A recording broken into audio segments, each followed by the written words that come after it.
नमस्कार, मैं हूं आपके साथ पूर्णिमा मिश्रा। आप देख रहे हैं भारत 24। वक्त है दहाड़ का। हैवानियत और दरिंदगी की रूह खपा देने वाली वारदात की बात होती है तो आप निर्भया को जरूर याद करते हैं। सिर्फ निर्भया ही क्यों, देश की कई बेटियां नर पिशाचों की भेंट चढ़ जाती हैं। ये दरिंदे खून पीते हैं। इनके लिए बहन बेटियां वस्तु की तरह होती हैं जिन पर अपनी सनक किसी भी तरीके से उतार देने का जुनून इन दरिंदों पर सवार हो जाता है। वो चीखती हैं, वो चिल्लाती हैं, वो रहम की भीख मांगती हैं, जान बख्श देने की गुहार लगाती हैं, लेकिन पिशाच तो आखिर पिशाच ही ठहरे। कोलकाता के एक सरकारी अस्पताल में जो कुछ हुआ वो इंसानों का मुखौटा ओढ़े शैतानों की करतूत है। ट्रेनी डॉक्टर का शरीर नोच डाला गया, होंठ काट दिए गए, गर्दन तोड़ दी गई, हाथ तोड़ दिए गए, प्राइवेट पार्ट्स को छिन्न भिन्न कर दिया गया, जैसे कोई भेड़िया आया हो और काट खाया हो। जिसने भी उस ट्रेनी डॉक्टर का शव देखा वो हिल गया, वो कांप उठा। क्या बेटियों की सुरक्षा का सिर्फ दावा होता है? सख्त कानून का ढोंग होता है? ममता बनर्जी इस देश की एकमात्र महिला मुख्यमंत्री हैं। उनके राज में तो बहन बेटियों की सुरक्षा अचूक होनी चाहिए, लेकिन कोलकाता से जैसी हैवानियत की तस्वीरें सामने आई, जो घटना सामने आई, उसे सुनकर हर कोई सिहर उठा। गुरुवार और शुक्रवार की दरमियानी रात आज ही मेडिकल कॉलेज के सेमिनार हॉल में जो कुछ हुआ वो इंसानियत के लिए शर्मसार करने वाला है। हमारे आपके बीच मौजूद खून पीने वाले इन लोगों का हिसाब आखिर कब होगा? या फिर सियासत होगी, आरोप प्रत्यारोप होंगे, या फिर भाषणों, बयानों, कागजों से निकलकर सख्त कानून का असर भी देखने को मिलेगा। दहाड़ में आज इन्हीं सवालों का जवाब ढूंढने की कोशिश करेंगे, लेकिन उससे पहले ममता बनर्जी ने, एकमात्र महिला मुख्यमंत्री ने, इस घटना को लेकर क्या कुछ कहा आपको बता देती हूं। वो कहती हैं मामले को फास्ट ट्रैक कोर्ट में भेजा जाएगा, दोषी को फांसी की सजा देने की मांग करेंगे, सीबीआई जांच से कोई ऐतराज नहीं है, यह कहा है ममता बनर्जी ने। वो ये भी कहती हैं कि ये मेरे लिए एक व्यक्तिगत क्षति जैसी है, इसका जिक्र ममता बनर्जी ने किया है। लेकिन जैसा कि मैंने कहा कि ऐसे मामलों पर क्या कठोर कार्रवाई होगी या फिर सियासत, क्योंकि सियासत हर एक घटना में अपने लिए जगह तलाश लेती है। जरा सुनिए सियासतदान क्या कह रहे हैं इस घटना पर। जितने दिन जाएगा ये गुंडागर्दी, महिला पर छेड़छाड़ बढ़ेगा। बंगाल में जो हो रहा है ममता का मदद से ही हो रहा है। पहले तो वहाँ का जो प्रिंसिपल है उनका पकड़ाना चाहिए। वो वहाँ का अंदर ही हुआ, कौन किया, पार्टी का आदमी क्या, पार्टी के मदद से चलना वाला ही है। ये इस बारे में मैं ध्यान से बोल रहा हूँ। टीएमसी मीन्स आज अभी टोटली मेल प्रैक्टिस कमिटी बन गया, इसलिए ममता का मदद से ये हो रहा है। देखिए, आज जो ब्राइट एक डॉक्टर जो पोस्ट ग्रेजुएट ट्रेनी आज आरजीकर जैसा हॉस्पिटल में काम कर रहे थे, जो जिस हालत में उनका बॉडी मिला गया, कंप्लीटली निर्वस्त्र और बहुत बॉडी में ब्रूइसेस, खत जो है बहुत ज्यादा, इसको देखकर लगता है उसको रेप करके खून किया गया है। तो हम लोग का दाबी है सीबीआई इन्वेस्टिगेशन हो। ये सारा घटना निकल के आएगी जब क्रिमिनल जो है, जिन्होंने ये हरकत किया है, जिन्होंने ये घटना घटाया है, उनको पकड़ने से ही सारा घटना आ जाएगा। एवं इसलिए सीपी निजे, police commissioner, joint commissioner, deputy commissioner, police, all big अधिकारी, हेल्थ की सारा अधिकारी including principal secretary Nigam, RG Kar hospital principal, super, all PG hospital director खुद आए हैं। All peoples have come, expert people have come to see the incident, to find out the truth. Paschim Bangal में ममता दीदी के सरकार के तहत न मां, न माटी, न मानुष सुरक्षित है। जिस प्रकार से एक शव बरामद हुआ है एक महिला जूनियर डॉक्टर का एक सरकारी अस्पताल में, वो भी सेमिनार हॉल में उनकी ड्यूटी के बाद, आरजीकर मेडिकल कॉलेज में, उसमें पता चलता है कि उनके साथ बलात्कार और फिर उनकी हत्या की गई है। पर अगर एक महिला डॉक्टर, एक जूनियर डॉक्टर जो ड्यूटी पर है, अस्पताल में ही सुरक्षित नहीं है, तो संदेश खाली में उनकी क्या स्थिति होगी। अब सरकार जो है लीपापोती करना चाह रही है। सरकार लीपापोती करना चाहती है, ये बीजेपी का बयान है। मुख्यमंत्री ममता बनर्जी अपनी बात कर रही हैं, लेकिन फिर भी सवाल हैं और उन सवालों पर करनी होगी चर्चा। आज पहला सवाल जिसके इर्द गिर्द करेंगे दहाड़ की चर्चा की शुरुआत, वो ये कि क्या कोलकाता कांड लचर लॉ एंड ऑर्डर का परिणाम है। प्रदर्शन नहीं होता तो क्या मामले को पुलिस दबा देती? क्या इस मामले की जांच सीबीआई को सौंप देनी चाहिए? क्या इस संवेदनशील मामले पर भी सियासत हो रही है? क्या सख्त कानून को सख्ती से लागू नहीं किया गया, जिसके बाद एक और घटना इस तरीके की देखने को मिली है? बीजेपी की प्रवक्ता माधवी अग्रवाल हमारे साथ हैं, कांग्रेस के नेता चंद्रमोहन शर्मा हमारे साथ हैं, टीएमसी के नेता सुमित मेहरोत्रा हमारे साथ हैं, डॉक्टर अरुणा ब्रूटा मनोचिकित्सक हैं, हमारे साथ इस चर्चा का हिस्सा हैं। स्टूडियो में हमारे साथ प्रियंका राणा राजनीतिक विश्लेषक के तौर पर और रमनीश वत्स जी भी राजनीतिक विश्लेषक के तौर पर इस चर्चा का हिस्सा हैं। आज स्वागत नहीं करूंगी आप सभी का, और क्योंकि स्वागत करने की कोई वजह नहीं है, सियासत को इतर रख देती हूं, क्योंकि एक महिला होने के नाते डॉक्टर अरुणा ब्रूटा, क्योंकि जो शरीर पर चोटें लगती हैं उसको हर कोई देख सकता है, उसके बारे में बात कर सकता है, और पोस्टमार्टम रिपोर्ट जब आती है ना तो उसमें हर बात का जिक्र होता है। वो पोस्टमार्टम रिपोर्ट आपने भी देखी, मैंने भी देखी, हर कोई देखेगा। लेकिन जब किसी महिला के साथ इस तरीके की दरिंदगी होती है तो उसकी अंदरूनी चोट क्या होती है, और जिंदा ही नहीं रही है लड़की, तो उसकी अंदरूनी चोट को जिस चीज से वो गुजरती है, जिस मनोअवस्था से वो गुजरती है, उसका अंदाजा लगाना किसी के लिए भी पॉसिबल नहीं है। इसीलिए सियासत को इतर रखते हुए सबसे पहले आपसे इसी पर बात करना चाहूंगी। अरुणा जी,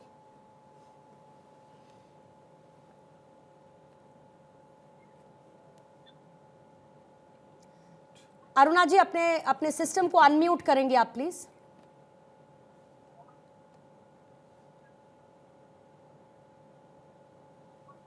आप सुन सकती हैं? अब मुझे सुन सकती हूँ मैम, अब सुन सकती अच्छा, जी। Okay, thank you. मैं ये कह रही थी कि जो मैं आज बोलने वाली हूँ कृपया उस पर गौर करें, क्योंकि जब कोई घटना घटती है तभी आप गौर करते हैं और हफ्ते के बाद सब कुछ भूल जाते हैं। मैं ये बताना चाहती हूँ कि जो उनकी हालत हुई वो इसलिए हुई कि जिसे आप दरिंदा कह रही हैं वो मानसिक रूप से दरिंदा है। जब आप रेप करते हैं तो इसका मतलब है आप जबरदस्ती करते हैं। जब आप जबरदस्ती करके किसी के साथ एक्साइटेड एक्टिविटी करते हैं तो आप एक्साइट हो ही नहीं सकते अगर आप नॉर्मल हैं। तो इसका मतलब है कि ये एक साइकाइट्रिक प्रॉब्लम है, लेकिन कोई इसका अंदाजा भी नहीं लगाना चाहता, क्योंकि हमारे आज भी दिमाग में ये बात बैठी हुई है, मैं कोई पागल हूँ, मैं मनोचिकित्सक। पहली बात मैं आपको ये स्पष्ट कर दूं कि मैं मनोचिकित्सक नहीं, मैं मनोवैज्ञानिक हूँ, साइकोलॉजिस्ट हूँ, और मनोचिकित्सक साइकाइट्रिस्ट होता है जो दवाइयों से इलाज करता है। मेरी काउंसलिंग और साइकोथेरेपी चलती है साथ साथ। तो मैं पर्सनालिटी एक खाका खींचना चाहती हूँ कि ये एक क्रिमिनल पर्सनालिटी है, जहाँ पे इसको पहले ही टेस्ट कर लेना चाहिए। अब आप कहोगे किस किस को ढूंढ के टेस्ट करोगे, तो मैं कहती हूँ किस किस को मिलके नहीं, हर संस्था में, चाहे वो स्कूल है, कॉलेज है, यूनिवर्सिटी है, ऑफिस है, चाहे आर्मी है, नेवी है, एयरफोर्स है, चाहे घरेलू काम है, हर एक की एक जांच पड़ताल होनी चाहिए मानसिक रूप से, टेस्टिंग जिसे मैं कहती हूँ। और वहां पे पर्सनालिटी टेस्ट में अगर शक पड़े कि ये बैलेंस्ड पर्सनालिटी नहीं है, उसकी काउंसलिंग एंड थेरेपी होनी बहुत जरूरी होती है। लेकिन इस तरह से कोई करता नहीं है। लोग कहते हैं, अब कितने लोग आपके ऐसे हैं जिन्होंने बच्चों के साथ यौन शोषण किया, कुछ भी किया, वो जेल में बैठे हुए हैं, उनको सजा 20 साल हो, 30 साल हो, वो निकल कर फिर यही करेंगे। किसी को निमोनिया हो, आप इलाज के लिए डॉक्टर भेजते हैं, दवाइयां भेजते हैं, जेल में भी। लेकिन जो जेल में हैं उनकी क्या काउंसलिंग और थेरेपी होती है? होती है। डॉक्टर अरुणा, मैं रिकनेक्ट करती हूँ एक बार, लेकिन मैं आपकी बात का क्रक्स ये समझी कि जड़ तक जाना होगा, सिर्फ सतही बात नहीं करनी होगी, जड़ तक जाना होगा। सुमित मेहरोत्रा, आपके पास आते हुए, और समझ में नहीं आता कि मैं आपसे सवाल क्या पूछूं, क्योंकि इतनी नाराजगी, इतना गुस्सा और मन में खून खौलने जैसी भावना है इस घटना को देखकर, सुनकर, और इस पर चर्चा करना मेरे लिए सबसे बड़ी दिक्कत की बात है। सुमित मेहरोत्रा, निर्भया कांड अपने आंख से देख चुकी हूं, और उसके बाद तमाम रेप की वारदातें जिनको खबर के तौर पर बताना मेरी मजबूरी है, क्योंकि मैं एक न्यूज एंकर हूं। लेकिन आपकी महिला मुख्यमंत्री हैं, एक महिला मुख्यमंत्री, एकमात्र महिला मुख्यमंत्री से क्या यह उम्मीद नहीं की जा सकती कि प्रदेश में बेटियां, लड़कियां सुरक्षित हो और इस तरीके की घटना प्रदेश में ना हो? आपके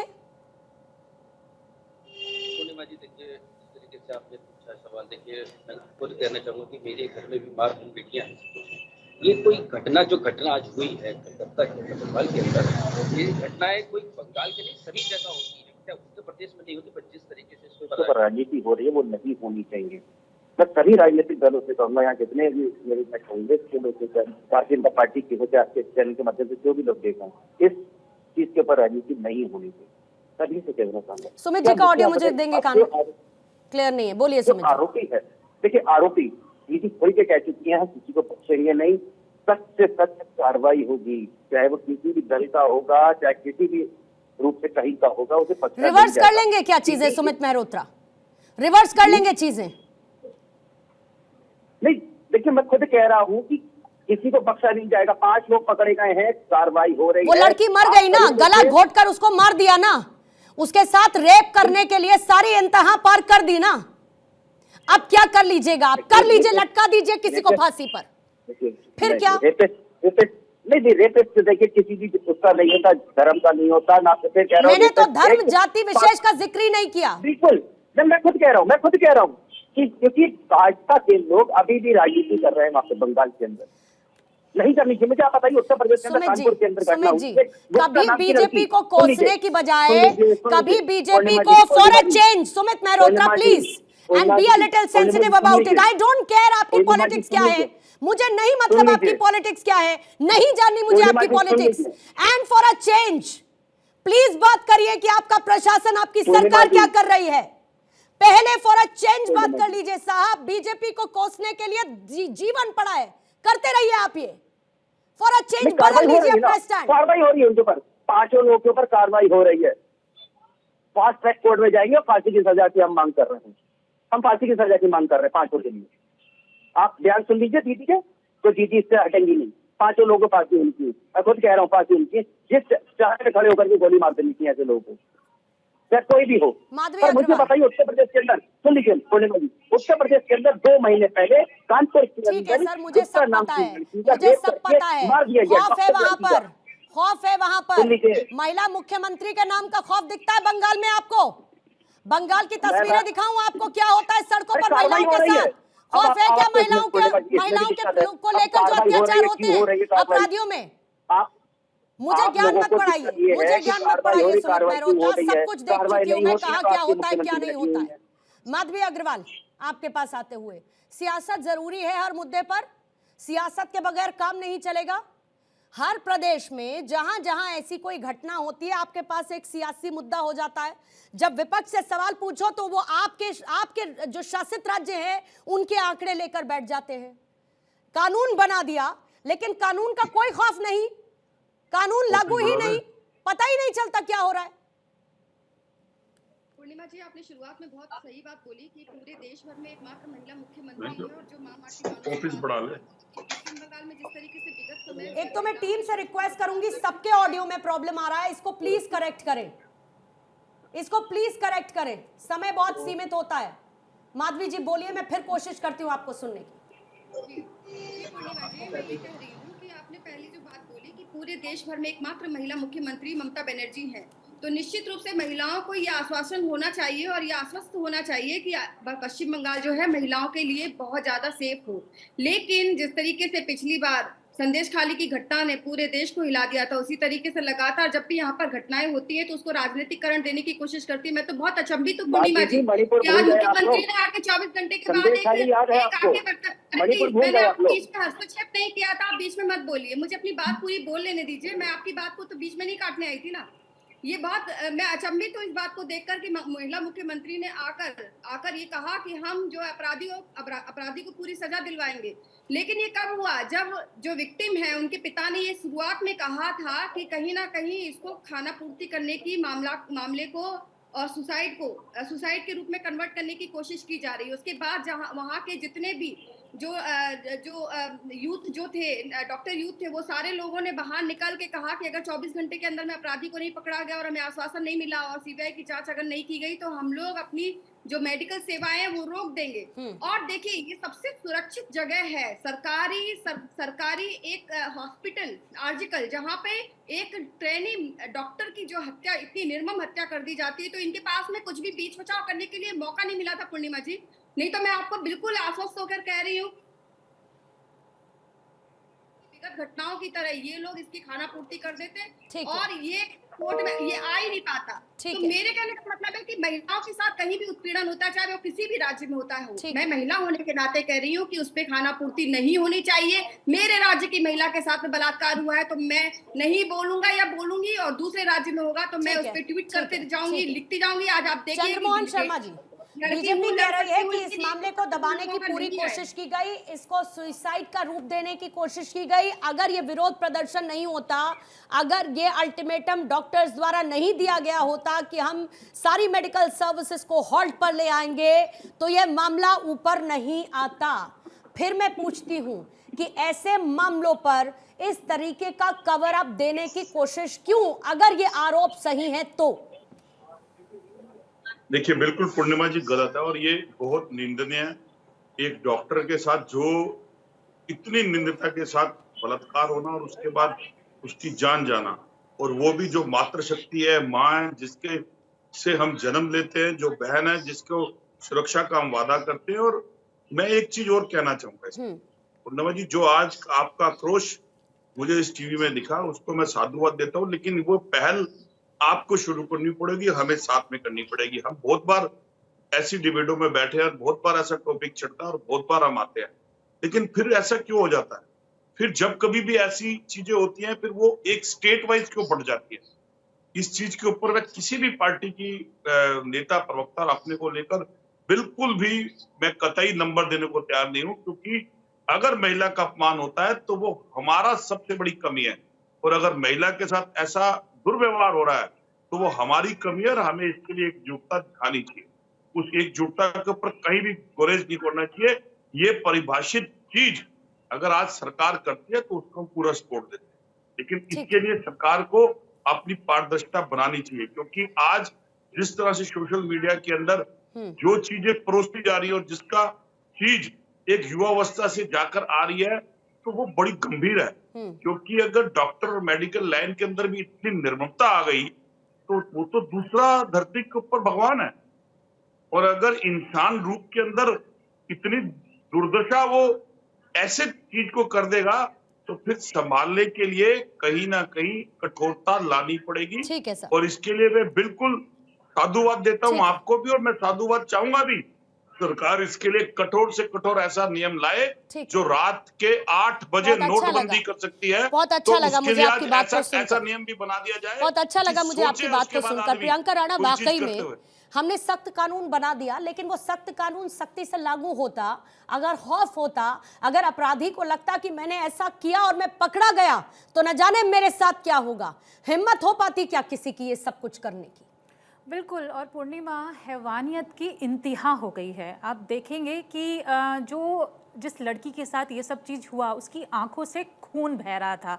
आप सोचिए अपराधियों का हौसला कितना बुलंद है। और जहाँ पर ये इंसिडेंट हुआ वो एक सरकारी हॉस्पिटल है, और सरकारी हॉस्पिटल के अंदर वो डॉक्टर जिसको हम भगवान का दर्जा देते हैं, जो हमारी जान बचाता है, आज उसकी जान इतनी बर्बरता से ले ली गई। तो आप समझ सकते हैं कि यहाँ पर कोई भी सुरक्षित नहीं है, चाहे वो कोई भी प्रदेश हो, कहीं भी हो। अगर महिला का मुद्दा आता है तो हमें राजनीति छोड़ करके सिर्फ ये सोचना चाहिए कि हमारे घर में आज बहू बेटियां हैं। अगर हम आज इस तरह राजनीति करेंगे तो हमारी जो बच्चियां हैं जो आगे बढ़ेंगी, हर कदम पर जहां पर वो कहीं भी काम करने के लिए जाएंगी उनको ये चीजें फेस करनी पड़ेंगी। और अब ये मुद्दा जो है वो हमें राजनीति से ऊपर उठ करके सोचना चाहिए। लेकिन मैं आपको बता दूं, अभी फास्ट ट्रैक कोर्ट की बात हो रही थी, लेकिन फास्ट ट्रैक कोर्ट के अंदर जजेस की भी कमी है। फास्ट ट्रैक कोर्ट भी, आपने निर्भया का केस का जिक्र किया, 7 साल लगे थे। और नॉर्मल भी अगर आप फास्ट ट्रैक कोर्ट में जाओगे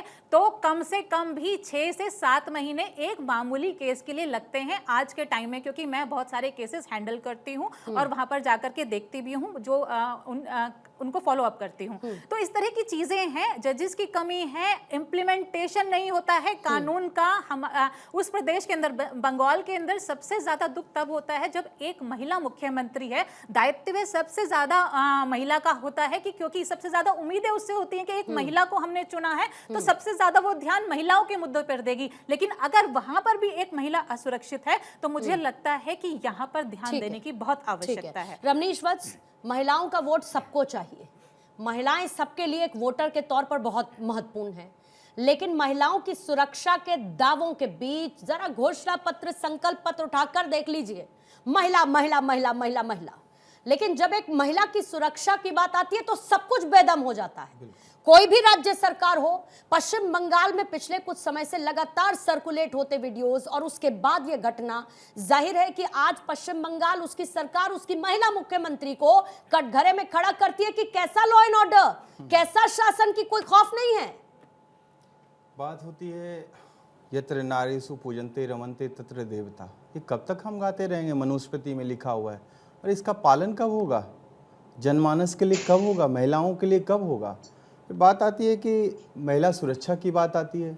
महिला आज बेदम हो रही है, 50% से ज़्यादा महिलाओं की भागीदारी, और उसकी सुरक्षा में आप देखिए कि किस कदर में आप, खास करके पश्चिम बंगाल जहाँ पे ममता दीदी खुद एक महिला मुख्यमंत्री हैं और लगातार 3-4 बार से मुख्यमंत्री है। उसके बाद आप देखिए कि संदेश खाली की घटना हो गई उन्हीं के राज्य में, और जब तक प्रकाश में नहीं आया तब तक तो शाहजहां से खुला घूम रहा था। और आज जैसे ही प्रकाश में आता है, आज देखिए कि महिला डॉक्टर, रूह कांप जाती है।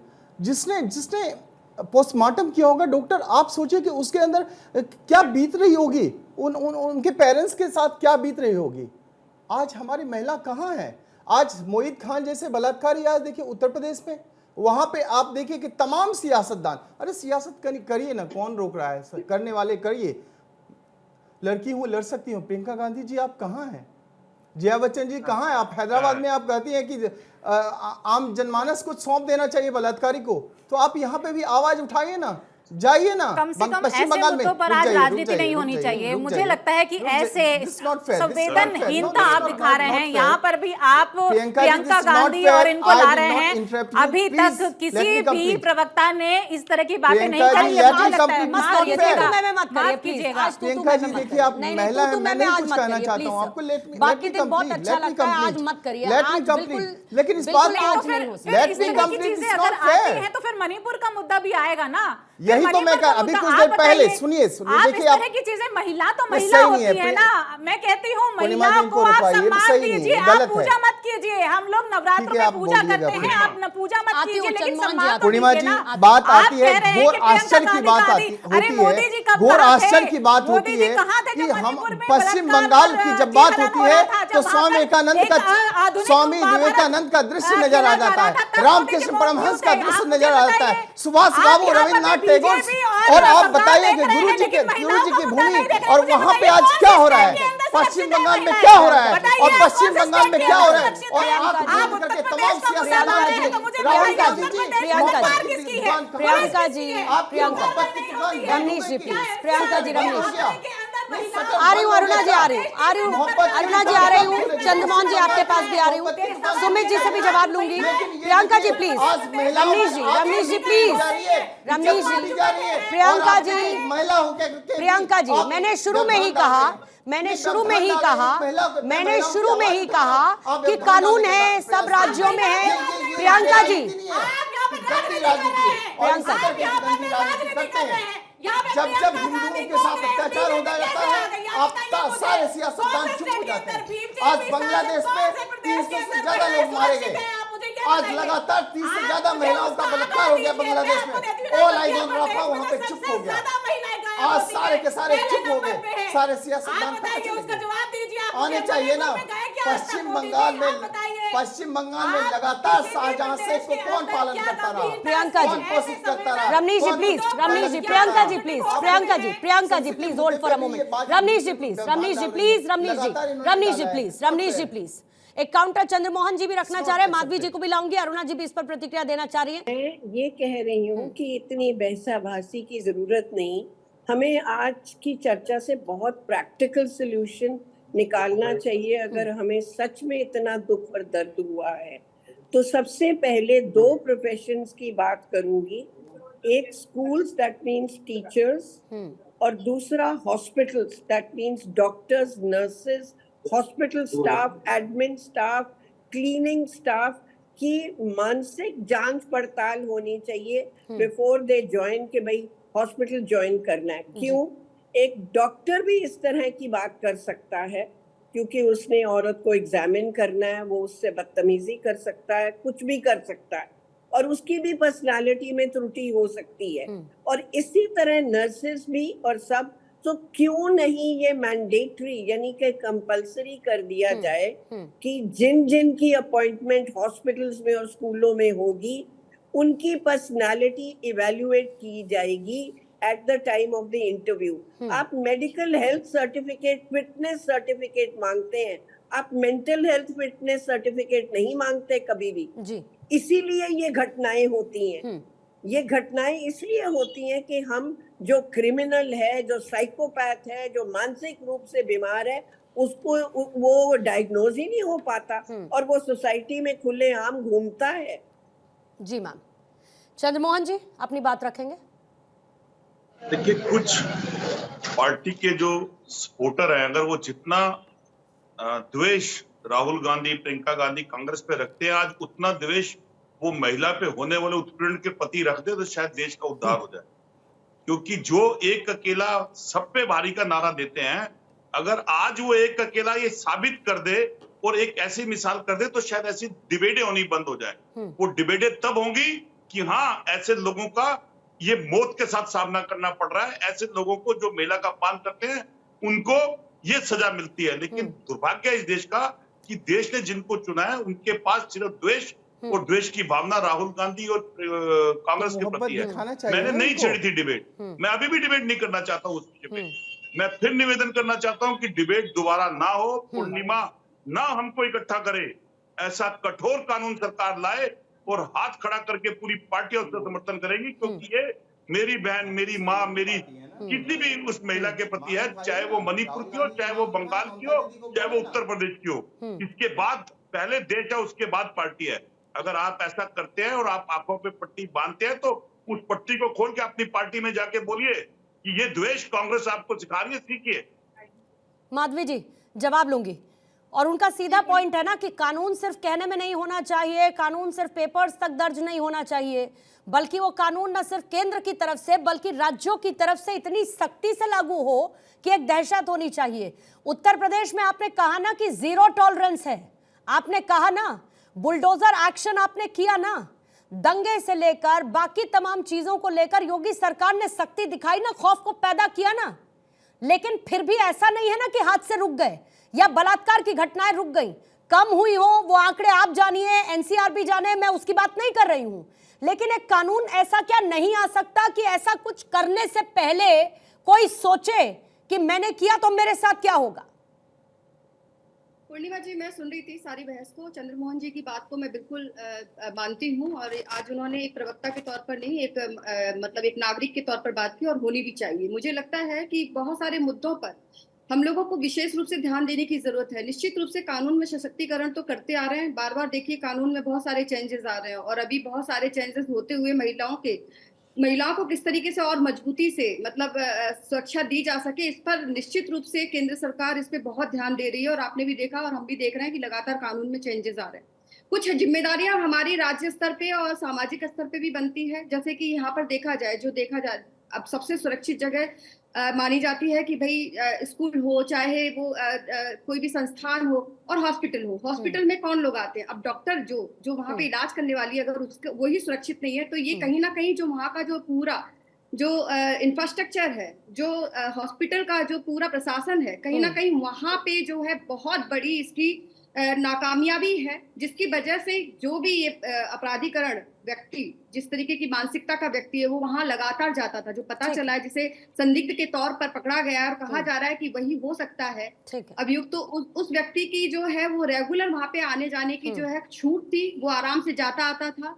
और ये जो चीज है, इससे ये पता चल रहा है कि कहीं ना कहीं जो हॉस्पिटल प्रशासन है, वहां पे ये ढिलाई है। महिलाओं को जो इंफ्रास्ट्रक्चर में सुरक्षा मिलनी चाहिए, महिला डॉक्टरों को, क्योंकि उनकी नाइट ड्यूटी लगाई जाती है, तो ऐसी स्थिति में ये प्रशासनिक अवस्था बननी चाहिए। नहीं, ये तो नहीं कर सकते, ये तो नहीं कर सकते माधवी जी कि आप महिलाएं हैं तो आप नाइट ड्यूटी नहीं कर सकती, आप महिला हैं तो आप रात में बाहर नहीं। मैं ये कहना चाहती हूँ कि माहौल ऐसा बनना चाहिए माधवी जी, क्योंकि आप भी महिला है और मैं भी महिला हूँ। मैं कई बार रात में रिपोर्टिंग के लिए बाहर कहीं पर जाती हूँ, तो मैं ये चाहती हूँ कि मेरे साथ कोई घटना ना हो, मैं किसी भी राज्य में बात को मान रही हूँ। मैंने कभी नहीं कहा कि नाइट ड्यूटी नहीं कर सकती है, मैं कभी इस बात को मानती नहीं हूँ। मेरे घर में भी बच्ची है, मैं इस बात को बिल्कुल नहीं मानती हूँ कि रात और सवेरा कुछ महिलाओं के लिए अलग से होता है। लेकिन मैं ये कह रही हूँ कि हर प्रशासनिक स्थिति में एक सुरक्षा मुहैया कराना बहुत जरूरी है। ठीक है ma'am, point taken. Sumit Mehrotra ji से जल्दी से कमेंट ले लूं मैं, सुमित जी से ले लूं, क्योंकि मैम टीएमसी से हैं और मेरे पास समय क्योंकि बस खत्म होने वाला है। सुमित मेहरोत्रा साहब, मैं फिर वापस अपने उसी पहले सवाल पर आती हूं और गोल गोल मत घूमिएगा। मैं प्रिमिटिव मेजर्स की बात कर रही हूं। घटना होने के बाद हर कोई बहुत कुछ कर लेता है, बहुत सारी बातें कर देता है। किसी को आपको सजा देनी है, आप सजा भी दे सकते हैं। प्रिमिटिव मेजर्स क्या है? आप समझ रहे हैं कि घटना किस जगह पर हुई, जहां पर कोई भी एक महिला कर्मचारी सबसे सेफ एंड सिक्योर फील कर सकती है, वहां पर यह घटना हुई। कैसे हो गई साहब?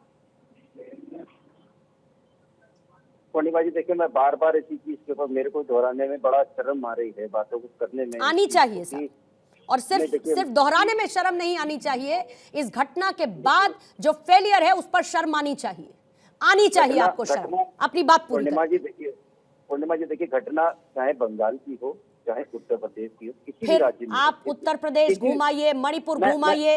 मैं कह रही हूं आपसे पश्चिम बंगाल की बात करिए और मेरे सीधे सवाल का जवाब दीजिएगा सर। फिर आप बाद में शिकायत करते फिरेंगे कि आपको बोलने नहीं दिया। फिर आप बाद में शिकायत करते फिरेंगे कि आपको बोलने नहीं दिया गया सर। सेंटर सरकार की तरफ बढ़ना चाहिए। पूर्णिमा जी, मेरी बात आप समझिए, आप बोलने का मौका नहीं दे रही है मुझे। आप बताइए कि जब बंगाल में कोई चीज होती है तो सारे चैनल प्रिमिटिव मेजर्स क्यों नहीं लिए जा रहे हैं सरकार की तरफ से? और अगर लिए जा रहे हैं तो क्या है? जल्दी है तो क्या है, मुझे ये बताइए। क्या कहना चाहते हैं आप कि क्या बंगाल में अगर किसी महिला के साथ जघन्य अपराध हो जा रहा है, क्या मीडिया उसको ना दिखाए? 2 महीने क्या कहना चाह रहे हैं आप? संदेश खाली को जिस तरीके से आपने ढकने की कोशिश की, वैसा किया जाए। लगा दी कि उसने आत्महत्या करी है। ये इनके सर पे बन आई थी तो इन्होंने एक्सेप्ट कर दिया। पूर्णिमा जी को बता रही हूं, छोड़ दीजिए सुमित मेहरोत्रा, आपसे उम्मीद करना भी बेमानी है। आपसे उम्मीद करना भी बेमानी है। उम्मीद करना बेमानी है ऐसा। आप मेरी बात ही नहीं समझ रहे, आप सेंसिटिविटी नहीं समझते। ये हिंदुस्तान की उस महिला, आप सेंसिटिविटी नहीं समझते सर, मामले की आप सेंसिटिविटी नहीं समझते। कठोर होना चाहिए, उस कार्रवाई के लिए होना चाहिए। ठीक है, 30 सेकंड आप दोनों को दे पाऊंगी, फिर मेरे पास समय खत्म है। मुझे टाइम का अपडेट देंगे जल्दी से रमनीश जी। 30 सेकंड। राफा वाले जितने मुखर होकर के और सजग होकर के ये बोल रहे थे, और उसी आज देखिए कि close your eyes on Bengal और बांग्लादेश, क्योंकि बांग्लादेश से इनको लगता है कि वहाँ से वोट मिलने वाला नहीं है, और बांग्लादेश पे यदि हम बोल देंगे तो इनको लगता है कि मुसलमानों का वोट चला जाएगा। और यहाँ पे पश्चिम बंगाल की बात है, एक महिला की बात है, और महिला वहाँ पे एक मुख्यमंत्री हैं। संदेश खाली में आप ये तमाम नेताओं को देखिए कि मुंह में दही जम गई थी, मुंह में लकवा मार गया था। राहुल गांधी, प्रियंका गांधी से लेकर के तेजस्वी यादव, लालू यादव और अरविंद केजरीवाल, तमाम नेताओं, अखिलेश यादव, सब ठीक है। और आज भी पश्चिम बंगाल के ऊपर आप देखेंगे तमाम जो जितने जितने भी सियासतदान हैं 30 मुंह में लकवा मार जाएगा। 30 सेकंड खत्म है। प्रियंका जी, ये सोचना पड़ेगा हमारी जो बच्चियां हैं, हमारी जो महिलाएं हैं, देश की बेटियां हैं, वो कैसे सुरक्षित रहें, और वो तभी होगा जब आप देखिए सरकारी संस्थान भी सुरक्षित नहीं है, प्राइवेट तो आप छोड़ दीजिए। तो मुझे लगता है जो सरकारी स्कूल हैं, सरकारी जो स्वास्थ्य जो संस्थान हैं, उनको हमें सुधारने की बहुत जरूरत है। उनमें सुरक्षा कैसे दी जाए, ये एक बहुत बड़ा प्रश्न है जो आज बंगाल से निकला है, लेकिन पूरे देश के लिए बहुत बड़ी आवश्यकता है और जरूरी है। सारी महिलाएं दिन में रात में कहीं भी जा सकें, ये ऐसा सपना हमारे गृह मंत्री भी देखते हैं, लेकिन वो जमीनी हकीकत कैसे बने, उसको सुधारने के लिए क्या कार्य हो सकते हैं, ये सारी सरकारों को सोचना पड़ेगा। ठीक है, आप सभी से मैं हाथ जोड़कर एक निवेदन करना चाहती हूं, आपको जिस मुद्दे पर सियासत करनी है करिए, जिस राज्य में सरकार बनानी है बनाइए, और जहां गिरानी है गिराइए, लेकिन कम से कम यह तय कर लीजिए कि महिलाओं के लिए एक ऐसा माहौल दें जहां पर उनको अपने अधिकारों के लिए, अपनी सुरक्षा के लिए लड़ना ना पड़े। कम से कम इतना कर दीजिए।